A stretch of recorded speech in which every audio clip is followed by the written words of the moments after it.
Across Louisiana, oh my God! Destruction and devastation in the wake of Hurricane Ida, but it's still far too dangerous for many to assess just how much damage is done here. More than 1 million Louisianans are still in the dark, and power in some of the hardest hit areas, like parts of Jefferson Parish, is expected to be out for weeks. We have no electricity. We have very little to no telecommunications. We have low water pressure, so we don't have clean drinking water.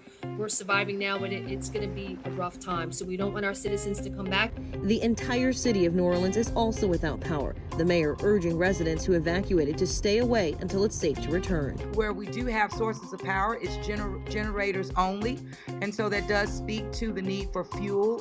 People waiting in lines for hours at some gas stations looking to fill the tanks of their generators and cars. The deadly Category 4 storm slamming into Louisiana midday Sunday, with roaring winds up to 150 miles per hour and heavy flooding, leaving many neighborhoods underwater. Debris filling the streets and falling trees destroying many homes and businesses. We saw that tree swaying back and forth, and then about 5 minutes later, the whole thing just snapped and fell over there on the house.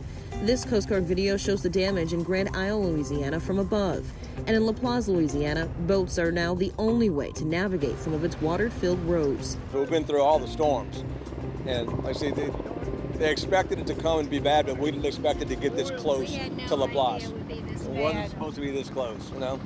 And so I'm not going to take that chance again. Urgent search and rescue efforts are now underway. I don't want to mislead anyone. Robust search and rescue is happening right now, and I fully expect that death count will go up considerably throughout the day. Governors activating nearly 5,300 National Guard troops to help. We worked it really hard across southeast Louisiana. We rescued 348 people, 48 pets, and we were able to get those folks to safety.